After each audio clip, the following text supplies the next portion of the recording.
Assalamualaikum warahmatullahi wabarakatuh. Apa kabar sobat sekalian? Jumpa lagi di channel Rahmat ini. Kali ini kita akan membahas berita dan masih hangat diperbincangkan, yaitu tentang Luhut yang bertemu Surya Paloh di London. Kira-kira apa yang dibahas? Ini sesuai yang dilansir oleh kompas.com. Luhut bertemu Surya Paloh di London, apa bahas reshuffle dan Anies? Langsung saja kita baca dan kita ulas. Jakarta, kompas.com. Direktur Eksekutif Trias Politika Strategis Agus Baskoro menduga Menteri Koordinator Bidang Kemaritiman dan Investasi Menko Marves Luhut Binsar Panjaitan membawa pesan baik dan buruk dari Presiden Joko Widodo Jokowi untuk Ketua Umum Partai Nasdem Surya Paloh. Pesan itu diberikan oleh Luhut kepada Paloh saat keduanya bertemu di London, Inggris pada Desember 2022 lalu. Luhut bisa menjadi pembawa pesan Presiden Jokowi kabar baik dan kabar buruk kepada Surya Paloh, utamanya soal reshuffle dan pencapresan, ujar Agung saat diminta konfirmasi Minggu. Agung memaparkan apabila pesan itu terkait reshuffle, maka hasil komunikasi Luhut dengan Surya Paloh menentukan reshuffle jadi dilakukan atau tidak ke kubu Nasdem. Dia menyebutkan ada arahan reshuffle kabinet seharusnya digelar Jokowi pada Rabu 11 Januari 2023 lalu, namun reshuffle itu tertunda. Seperti reshuffle tertunda ke 1 Februari, ucap dia. Apabila pembicaraan Luhut dan Paloh itu terkait capres, maka Surya Paloh ingin Anies Baswedan direstui oleh Jokowi. Hanya saja ada kemungkinan Luhut justru menyampaikan kepada Paloh agar pertimbangkan ulang pencapresan Anies Baswedan. Ada kemungkinan Presiden Jokowi mendorong agar Surya Paloh menimbang ulang mencapreskan Anies, kata Agung. Dengan begitu, kata Agung, disharmoni antara Surya Paloh dan Jokowi yang selama ini mengemuka ke publik bisa tereliminasi. Sebelumnya, Wakil Ketua Umum Partai Nasdem Ahmad Ali mengonfirmasi pertemuan antara Surya Paloh dan Luhut Binsar Panjaitan. Ia mengungkapkan pertemuan itu terjadi di London pada Desember 2022. Pertemuan itu belum lama, pertemuan dua sahabat, kebetulan bertemu di London, ungkap Ali dihubungi kompas.com Sabtu. Pertemuan keduanya diketahui dari unggahan Instagram pribadi Wakil Ketua Dewan Pakar Partai Nasdem Peter F. Gonta Jumat. Ali menuturkan keduanya membahas soal berbagai persoalan masyarakat saat ini. Kalau mereka berdua ketemu pasti bicara bangsa, tapi apapun yang mereka bicarakan itu baik, kata Ali. Artinya semakin banyak tokoh sering bertemu untuk berdiskusi, maka saya pikir makin banyak membicarakan masyarakat tentang kondisi-kondisi hari ini, papar dia. Namun Ali enggan membeberkan lebih lanjut apa yang jadi pembicaraan keduanya. Ia menganggap pertemuan tersebut baik untuk masyarakat. Saya ingin bilang pertemuan itu baik untuk bangsa karena tokoh baik yang dianggap berseberangan, baik yang sejalan, selalu bertemu, berdiskusi, paling tidak itu akan membuat masyarakat lebih lega, kata dia. Daripada kita perang urat saraf, saling menyindir dan lain-lain, pungkasnya.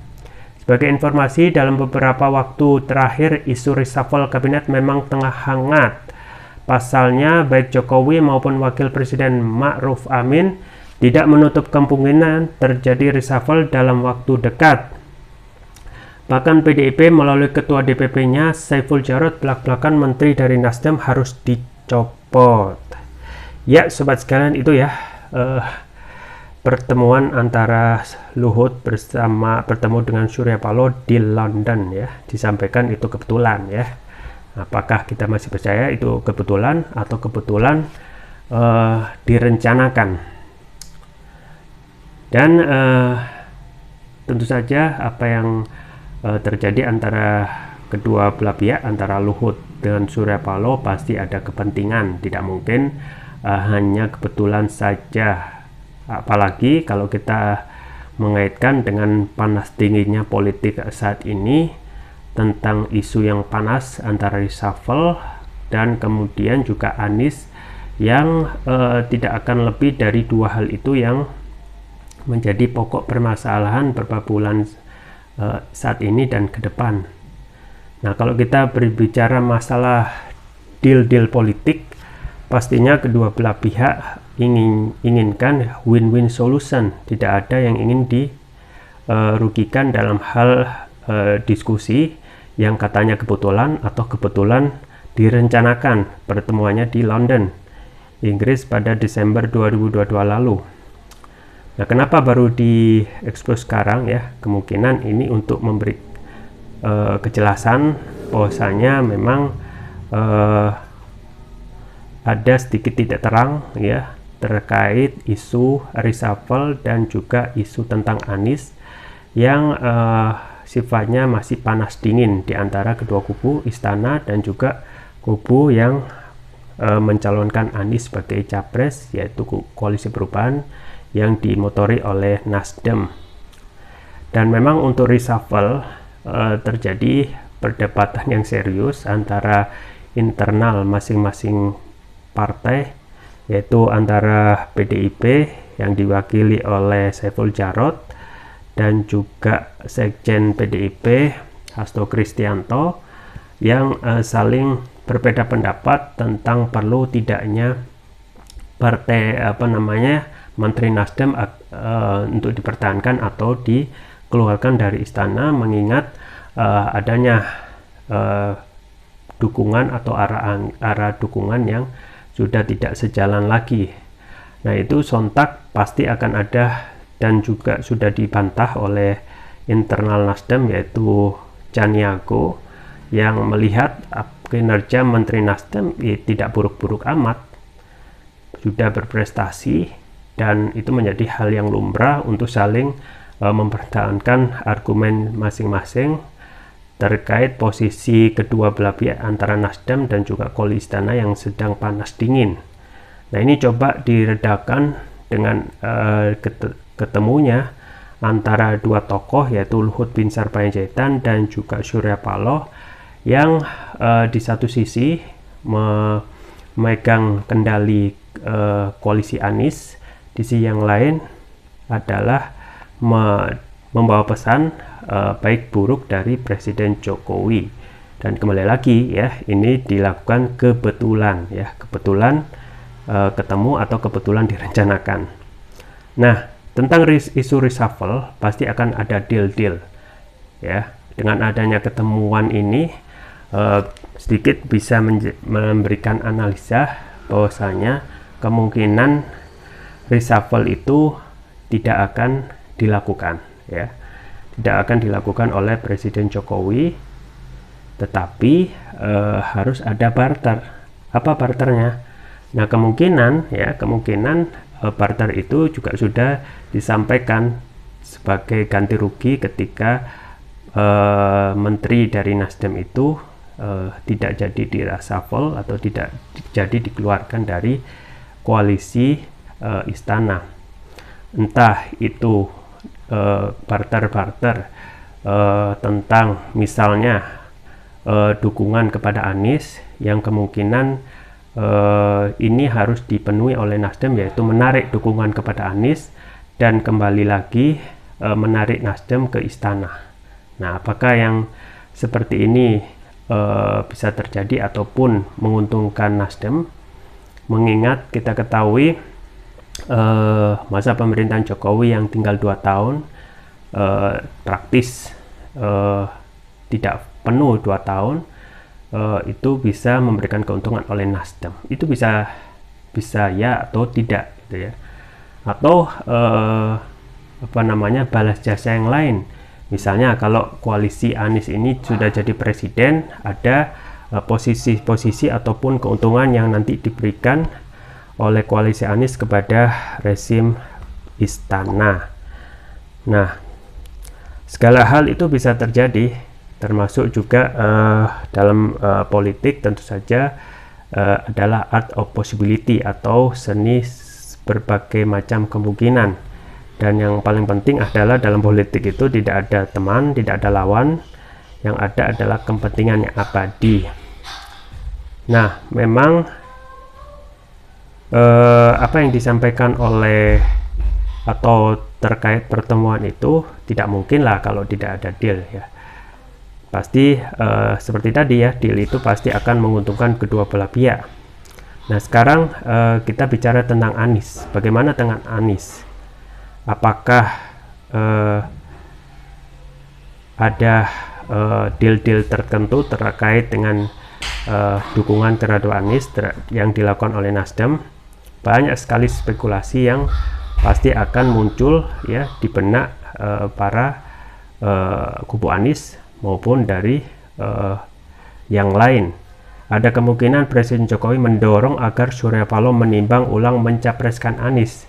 Jadi kemungkinan untuk dalam hal ini Nasdem menarik dukungan ya dengan Anies ketika misalnya jabatan cawapres itu tidak bisa dipenuhi dengan mengajukan AHY, maka bisa saja koalisi ini bubar dan ditarik Nasdem itu ke istana. Nah itu bisa saja terjadi, dan ini tentu saja banyak sekali spekulasi terkait Anies yang saat ini memang ketika sejak dideklarasikan oleh Nasdem banyak sekali penentangan ya, sampai disebut sembrono meskipun tidak langsung menyebutkan kepada Nasdem, tetapi ini memberikan konfirmasi jelas bahwasanya apa yang dilakukan Nasdem itu di luar dari pakem istana yang harus dikoreksi. Nah kalau kita melihat